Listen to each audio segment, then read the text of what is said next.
ওটা আছে, দুটো দাঁড় আছে, মেয়েদের ওখানে আছে দুটো, এখানে আছে মনিটর, এখানে বাদি দেন, মাইক আছে বাদ বাকি। এ বাবাজি সোনার লালেরা, নওজোয়ান তরুণেরা, মুসলমানের ছানা বড় একখানা করছে গাড়ি, আর যুবক ছেলেদেরকে নিয়ে এই রকম জিবিএল বলেন, বড় বড় জিবিএল তুলে করছে, একদম দবিয়ে দিচ্ছে, জমিন কাঁপিয়ে ফেলছে।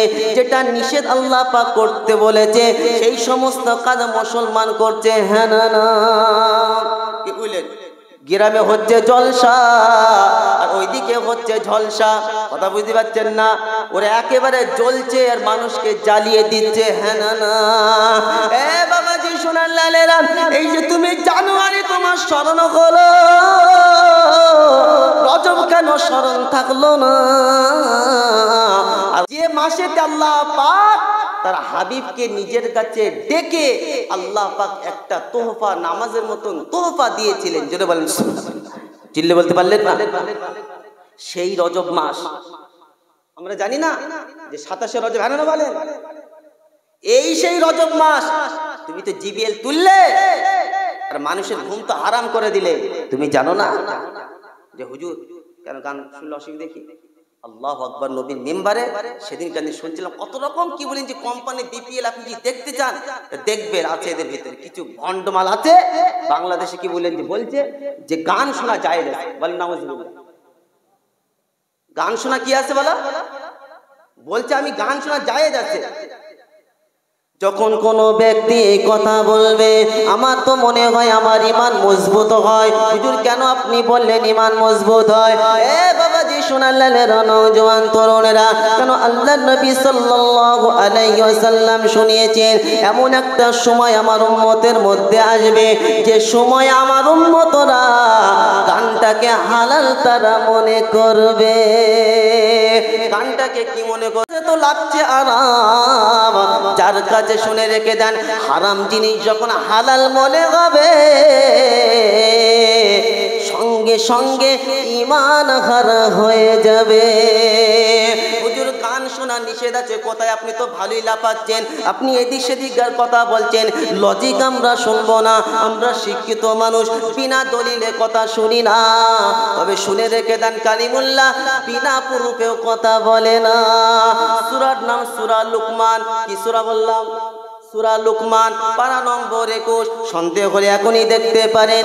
সূরার নাম সূরা লুকমান, 21 নম্বর পারায় আয়াত নম্বর 6। এ বাপজি সোনার লালেরা, নওজোয়ান তরুণেরা, আল্লাহ পাক শুনছেন লাহওয়াল হাদিস।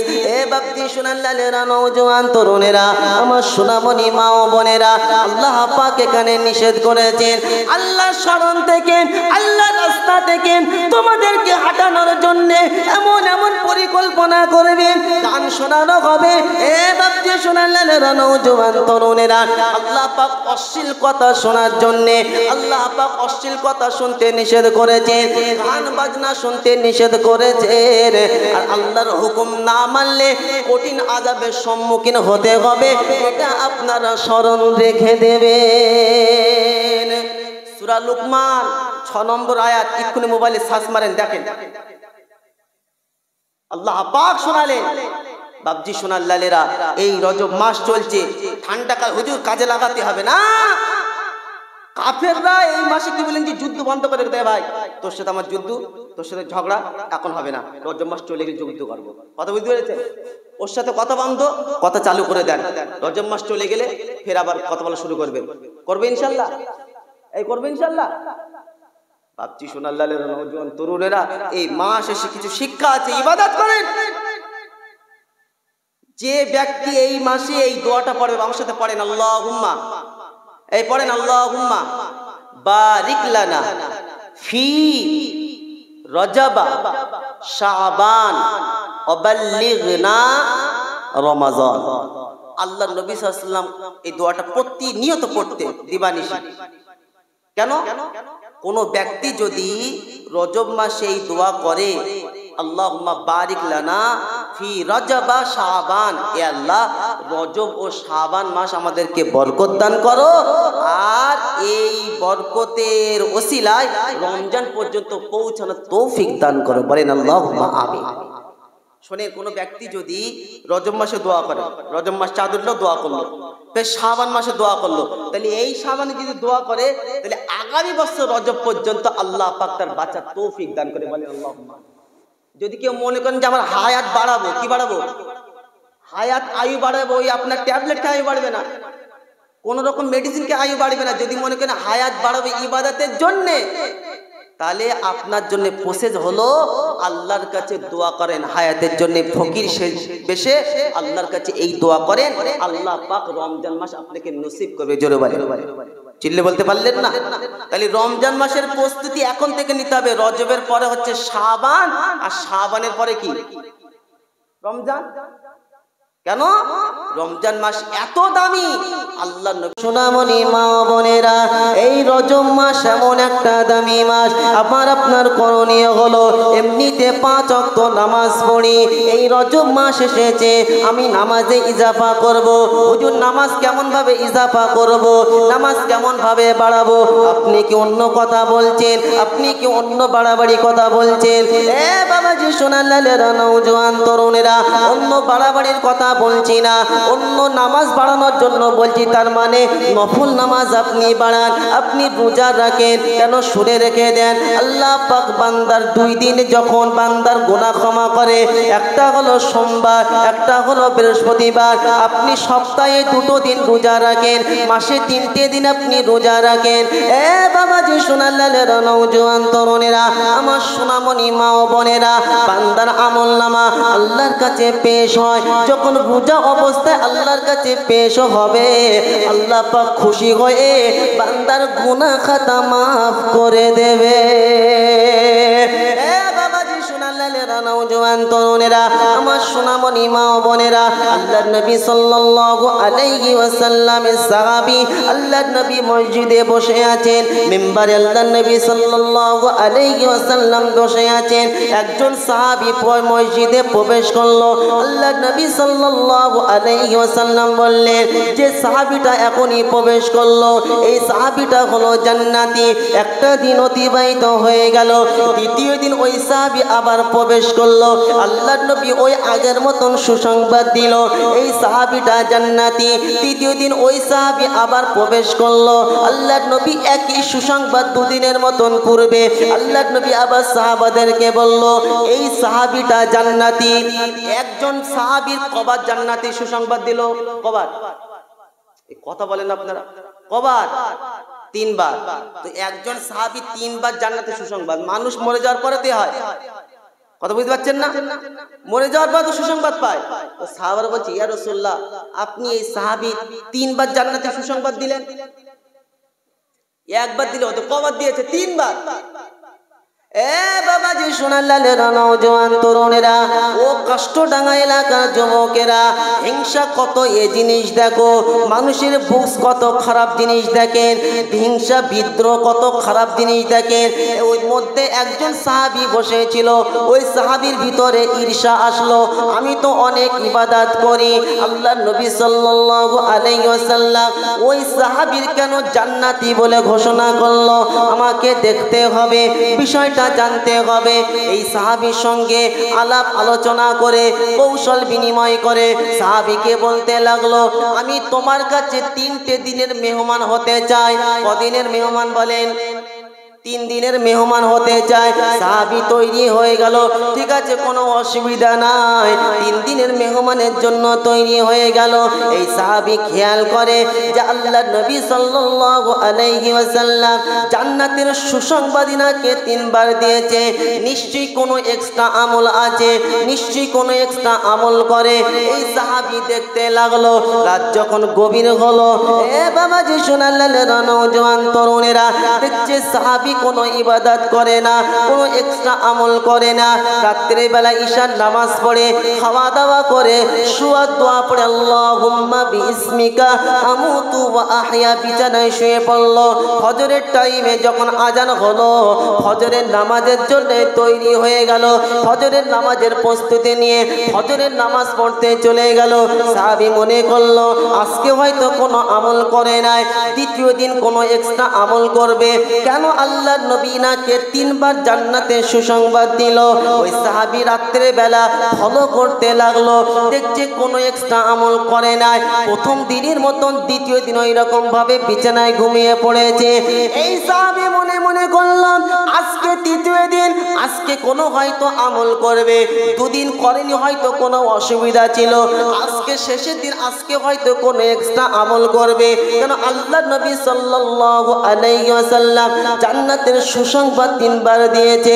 এ বাবাজি সোনালালেরা, নওজোয়ান তরুণেরা, আমার সোনামণি মা ও বোনেরা, এই সাহাবী দ্বিতীয় দিন যেমন আমল করেছেন, তৃতীয় দিন ওই রকম খাওয়া দাওয়া করার পরে আল্লাহুম্মা বিইসমিকা আমুতু ওয়া আহইয়া শুয়া দোয়া পড়ে ঘুমিয়ে পড়েছেন। তৃতীয় দিন অতিবাহিত হয়ে গেল। এই সাহাবী সঙ্গে সঙ্গে বলতে লাগলো, আমার ভাই, আসলে মেহমানদারি উদ্দেশ্য ছিল না, আসলে তোমার বাড়িতে এই জন্য আমি এসেছিলাম। আল্লাহর নবীর জবান মোবারক থেকে আমি বলতে শুনেছি তুমি জান্নাতি সাহাবী, তুমি এমন কি আমল করো যে আমলের বিনিময়ে নবী তোমাকে 3 বার জান্নাতের সুসংবাদ দিয়েছে, সে আমলটা একবার তুমি বলো। ও কাষ্টডাঙ্গা এলাকার যুবকেরা, নওজোয়ান তরুণেরা, আমার সোনামণি মা ও বোনেরা, সঙ্গে সঙ্গে সাহাবী বলতে লাগলো, ও আমার ভাই, তেমন কিছু আমি করি না। রাত্রে বেলা যখন আমি বিছানাতে যাই, নিজের দিলকে সাফ রাখি, আল্লাহর কাছে ফরিয়াদ করি, রব্বানা,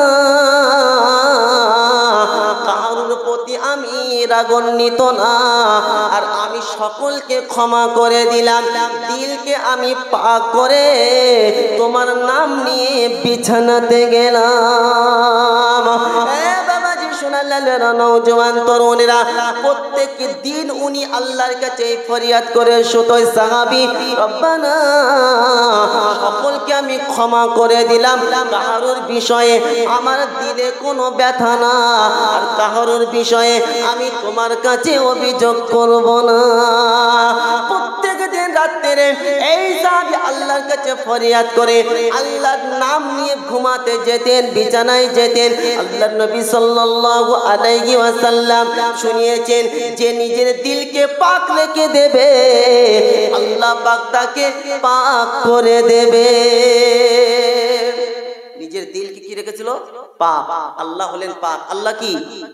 আল্লাহ পাক। নিজের দিলকে পাক রাখেন, পরিষ্কার রাখেন।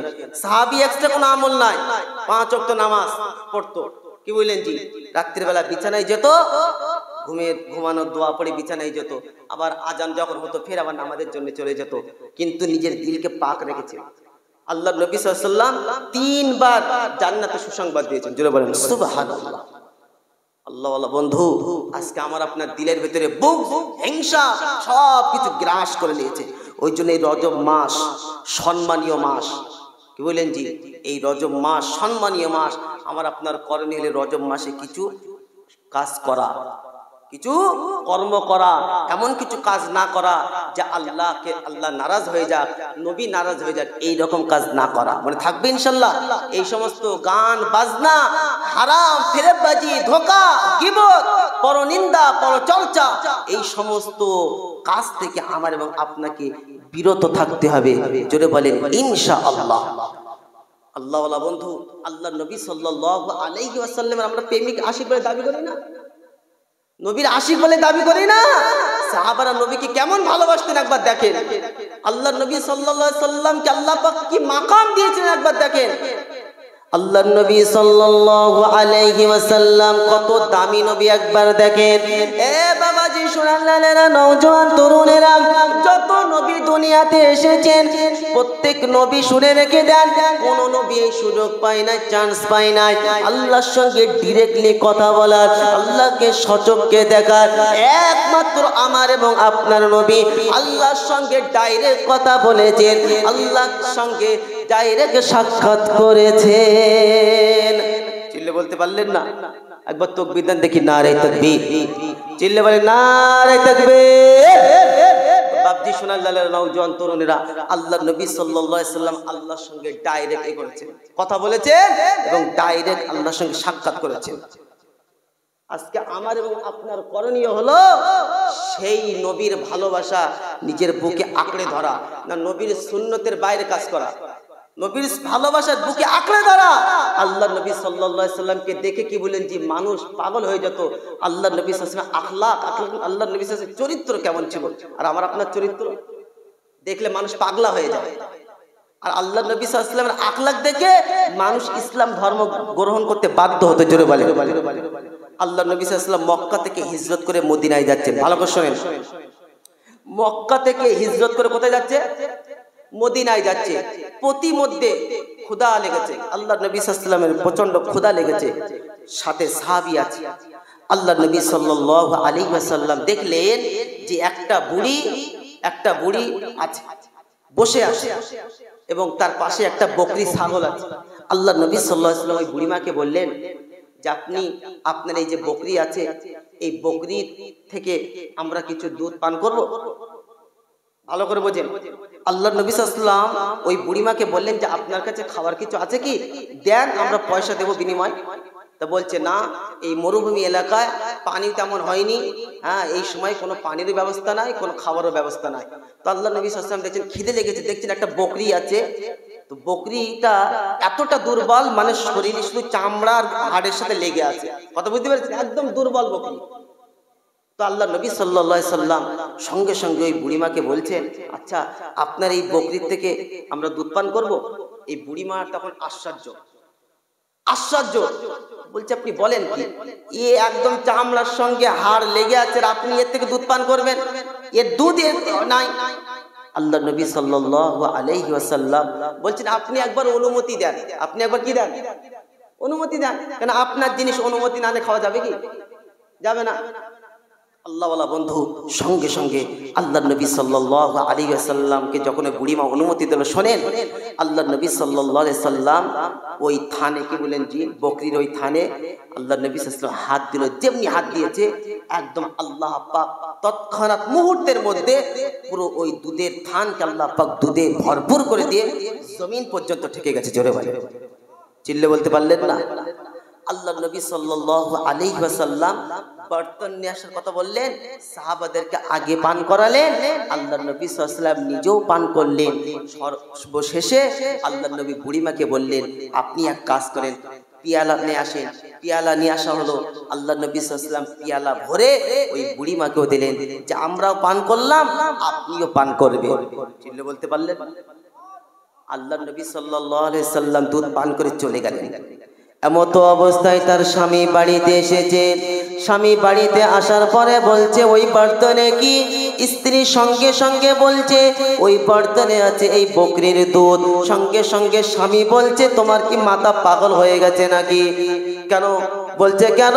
বলছে এই বকরি হাড়ের সাথে চামড়া অ্যাডজাস্ট হয়ে আছে, এর দুধ কোথা থেকে আসলো? সঙ্গে সঙ্গে বলতে লাগলো, একটা যুবক এসেছিল, ওই যুবক যখন ওই বকরির ওই দুধের স্থানে হাত দিল, অটোমেটিক্যালি আমি দেখলাম, দুধ থেকে গড় করে দেখলাম ওই দুধের বাটটা একেবারে মাটির সঙ্গে লেগে গেল। ওই যুবকের সঙ্গী যারা এসেছিল তারাও দুধ পান করলো, ওই যুবক নিজেও দুধ পান করলো। সর্বশেষে আমার বাড়িতে যত পেয়ালা ছিল সমস্ত পেয়ালা দুধ ভর্তি করে দিয়ে চলে গেল। এ বাবাজি সুনাল্লালেরা, নওজোয়ান তরুণেরা, সঙ্গে সঙ্গে ওই ব্যক্তি বলতে লাগলো, ওই বুড়িমার স্বামী বলতে লাগলো যে ওই যুবকটা দেখতে কেমন ছিল? সঙ্গে সঙ্গে বুড়িমা বলতে লাগলো, ওই যুবকটা দেখতে এত সুন্দর ছিল, পূর্ণিমা চাঁদের মতন ছিল। এ বাবাজি সুনাল্লালেরা, নওজোয়ান তরুণেরা, আমার সোনামণি মা বোনেরা, কান খুলে শুনে রেখে দেন। আমার নবী জনাবে মুহাম্মাদুর রাসূলুল্লাহ সাল্লাল্লাহু আলাইহি ওয়াসাল্লামকে দেখে তারা কেমন দিবানা ছিল, তারা কেমন আমার নবীকে পাগল ছিল, আমার নবীকে দেখে তারা কেমন দিবানা হয়ে যেত। আমার নবী মুহাম্মাদুর রাসূলুল্লাহ সাল্লাল্লাহু আলাইহি ওয়াসাল্লাম আখলাক দেখেন, চরিত্র দেখেন, নবীর ব্যবহার চরিত্র দেখে মানুষ কলমা পড়তে বাধ্য হতো। এক সময় আল্লাহর নবী সাল্লাল্লাহু আলাইহি ওয়াসাল্লাম মসজিদের ভিতরে বসে আছে, হযরতে বিলাল আযান দিচ্ছে। আল্লাহর নবী সাল্লাল্লাহু আলাইহি ওয়াসাল্লাম দেখলেন কিছু মুশরিকদের সন্তানরা বিলালের আযানের সঙ্গে আযান ব্যঙ্গ করছে। বুঝতে পেরেছেন? বিলাল রাদিয়াল্লাহু আযান দিচ্ছে, মুশরিকের কিছু ছেলেরা হযরতে বিলাল রাদিয়াল্লাহু আযান শুনে কি করছে? ব্যঙ্গ করছে। ভালো করে বোঝেন। আল্লাহর নবী সাল্লাল্লাহু আলাইহি ওয়াসাল্লাম, ভাই দেখো সাউন্ডে দেখো তো, আজীব ইত্তেফাক সাউন্ডে। বাপজি সোনার লালেরা, নওজোয়ান তরুণেরা, আমার সোনামণি মা বোনেরা, আল্লাহর নবী সাল্লাল্লাহু আলাইহি ওয়াসাল্লাম ভালো করে ফলো করে দেখলেন, গৌর করে দেখলেন, যারা ব্যঙ্গ করেছে এদের মধ্যে একজনের গলা খুবই সুশ্রী, খুবই সুন্দর। আল্লাহর নবী সাল্লাল্লাহু আলাইহি ওয়াসাল্লাম সাহাবাদেরকে বললেন, ও আমার সাহাবারা, যাও ওই মুশরিকদের বাচ্চাদের সকলকে তোমরা আমার কাছে নিয়ে আসো। সকলকে ধরে নিয়ে আসো। সকলকে যখন ধরে নিয়ে আসা হলো না, তো আল্লাহ নবী সাল্লাল্লাহু আলাইহি ওয়াসাল্লাম বলছে, আচ্ছা তোমাদের মধ্যে কার গলা ভালো ভালো? তো কে জোরে জোরে চিল্লাচ্ছিল কার গলাটা ভালো? তো সকলেই কি বলেন, জি যার গলাটা ভালো তার দিকে আঙুল দেখাচ্ছে। এবার ধরা খেয়ে গেছে, এই খেয়েছে রে, আমার দিক সকলেই আঙুল দেখাচ্ছে, আমার দিক সকলেই আঙুল দেখাচ্ছে। একবার দরুদ শরীফ পড়েন তো, আল্লাহুম্মা সাল্লি আলা।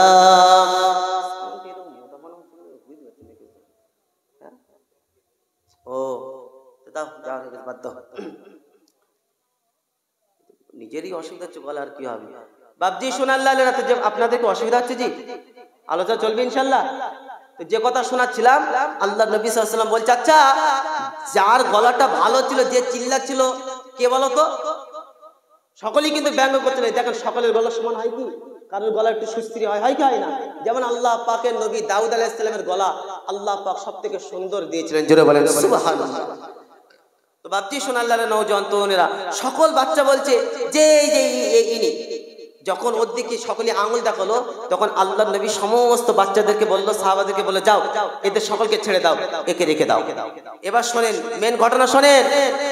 আমি আপনাকে কোনো কিস্সা কাহিনী শোনাচ্ছি না, সাহাবাদের জীবনী শোনাচ্ছি। শোনেন, নবীর আখলাক আপনাকে শোনাচ্ছি, নবীর চরিত্র আপনাকে শোনাচ্ছি। সবই তো বায়ান শুরু হয়েছে ইনশাল্লাহ। অনেক কিছু শিক্ষা নেওয়ার আছে, শিক্ষা দিয়ে যাবে ইনশাল্লাহ। টু ডি পয়েন্টের উপর অনেক কিছু শিক্ষা আপনাকে দিয়ে যাব, তখন বুঝে আসবে। আগে ইনজিল গরম হতে দেন। যে কথা আপনাকে শোনাচ্ছিলাম, সঙ্গে সঙ্গে আল্লাহর নবী ওই যুবককে বলছে, আচ্ছা তুমি আজান দাও তো, তুমি আজান দাও। মানে এতক্ষণ তো বিলালের আজান শুনে ব্যঙ্গ করছিল, তখন আল্লাহর নবী যুবককে বলছে, আচ্ছা তুমি আজান দাও। তখন বলছে যে আমি আজান দিতে পারি না, আমি আজান দিতে পারি না। আল্লাহ নবী সাল্লাল্লাহু আলাইহি ওয়াসাল্লাম সঙ্গে সঙ্গে বলছে, আচ্ছা আমি যেমন বলছি তুমি তেমন বলো। আল্লাহ নবী মুআল্লিম হয়ে গেল, অর্থাৎ আজানের শিক্ষক হয়ে গেল। ভালো করে শোনেন, আল্লাহ নবী বলছে, আল্লাহু আকবার,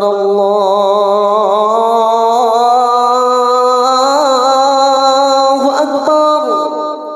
আল্লাহ নবী সাল্লাল্লাহু আলাইহি ওয়াসাল্লাম যখন প্রথম আল্লাহু আকবার, আল্লাহু আকবার এই বাক্যটি বলল, সঙ্গে সঙ্গে ওই যুবক আল্লাহ নবী সাল্লাল্লাহু আলাইহি ওয়াসাল্লামের সঙ্গে বলতে লাগলো।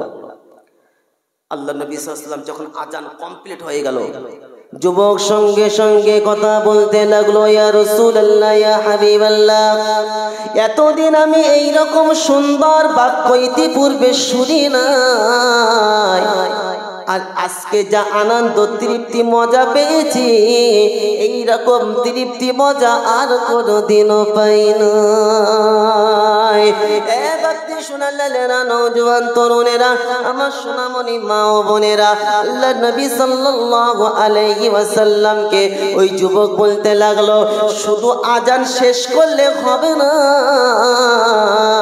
এই মুহূর্তে আপনি আমার ইমানের কলমাটা পড়িয়ে দেন।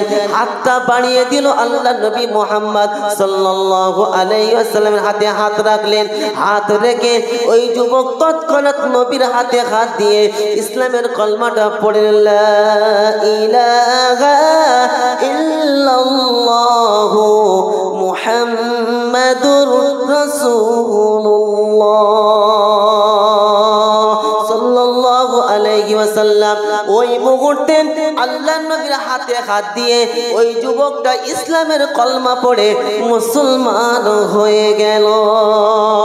এ বাবাজি সোনার লালেরা, নওজোয়ান তরুণেরা, আমার সোনামণি মা বোনেরা, আল্লাহ নবী সাল্লাল্লাহু আলাইহি সাল্লামের মুয়াজ্জিন বিলালকে দেখে ব্যঙ্গ করছিল।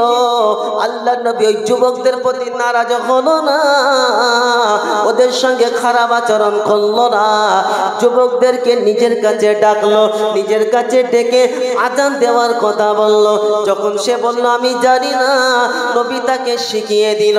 সে নবীর আযান শুনে মুগ্ধ হলো আর নবীর হাতে হাত দিয়ে ইসলামের কলমা পড়ে মুসলমান হয়ে গেল। আমার নওজোয়ান তরুণেরা, আমার সোনামণি মা বোনেরা, ওই জন্য শুনে রেখে দেন, রজব মাস শুনে রেখে দেন সম্মানীয় মাস, অর্থাৎ তাহজিবের মাস, আদবের মাস। ঈমানওয়ালা সম্মান করবে, অসম্মান করবে না।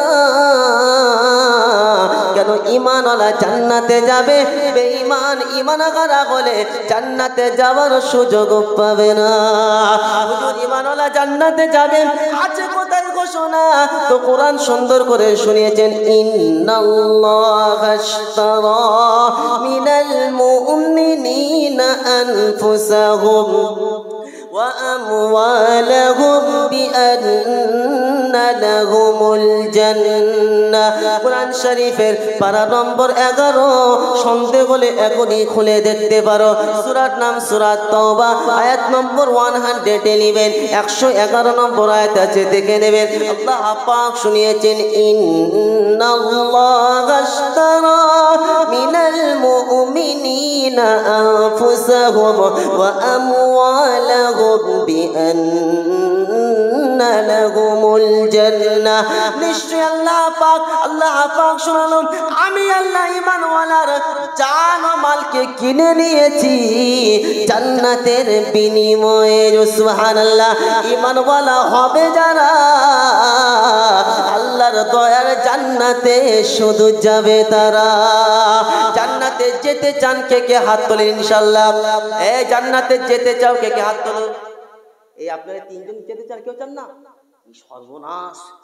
কোন এলাকা আপনাদের এটা? আরে তুই চশমাখানা না, তুই চশমাখানা কোনটা? হ্যাঁ, জান্নাতে যেতে চান না? এই ভাই বলছে জান্নাতে দেবে না, কথা বলে গো, জান্নাতে দেবে না।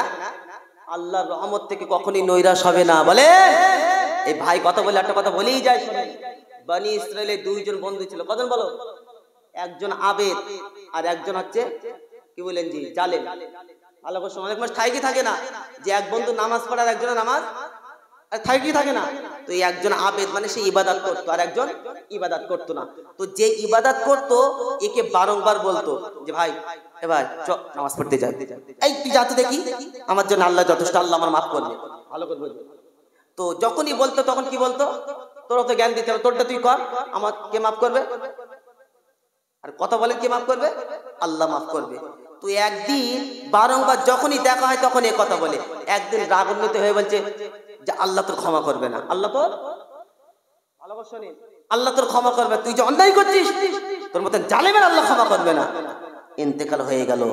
রব্বে জুল জালাল, যে জালেম ছিল এ কিন্তু আল্লাহর দয়ায় আশা ছিল, আল্লাহর দয়ায় আশা ছিল যে আল্লাহ হলেন গফফার, আল্লাহ হলেন গফফার, ক্ষমাশীল।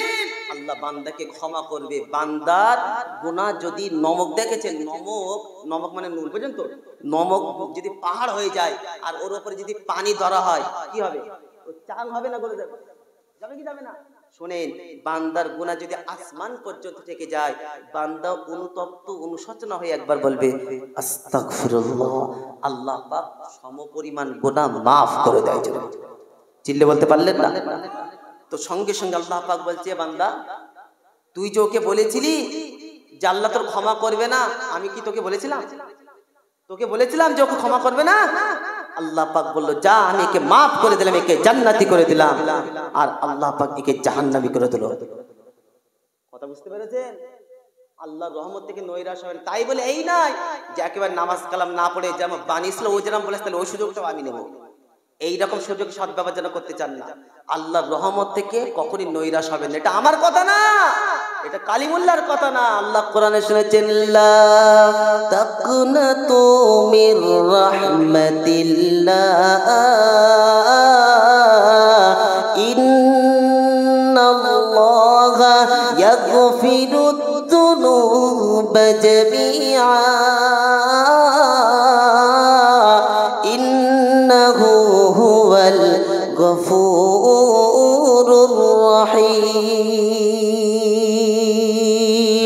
কোরআন শরীফের পারা নম্বর 24। সন্দেহ হলে একবার ওযু করে মসজিদে খুলে দেখে নেন। সূরার নাম সূরা জুমার, আয়াত নম্বর 52। নাম্বারটা মনে রেখে দেন। আল্লাহ বলা বন্ধু রব্বে জুল জালাল শুনেছেন, লা তাকনাতু মির রাহমাতিল্লাহ ইন্নাল্লাহা ইয়াগফিরুদ-দুনুবা জামিআ। আল্লাহর রহমত থেকে, আল্লাহর দয়া থেকে পাওয়া যাবে না। আল্লাহ গফুরুর রহিম, রহমানুর রহিম। আল্লাহর কাছে ক্ষমা চাইবে, আল্লাহ পাক ক্ষমা করে দেবে। যে কথা আপনাকে শোনাচ্ছিলাম, আল্লাহ জান্নাত রেখে দিয়েছে। কেননা বলেন এই ঈমানওয়ালা রমজান মাসে কি নিজে বাঁচাবে? অশুভনীয় কাজ থেকে দূরে থাকবে ইনশাআল্লাহ। এই 4টে মাস সম্মানীয় মাস, রজব, জিলকাদ, জিলহজ, মুহররম। এই 4টে মাস অশুভনীয় হারাম থেকে, খারাপ কাজ থেকে কে কে বিরত থাকবেন একবার হাত তুলেন দেখি ইনশাআল্লাহ। নারে তাকবীর। যে হাত তুলবেন তার মানে মাল পিকনিকে যাবে। দেখি একবার সবাই তুলেন দেখি। সবাই তুলেছেন? হাত নামান।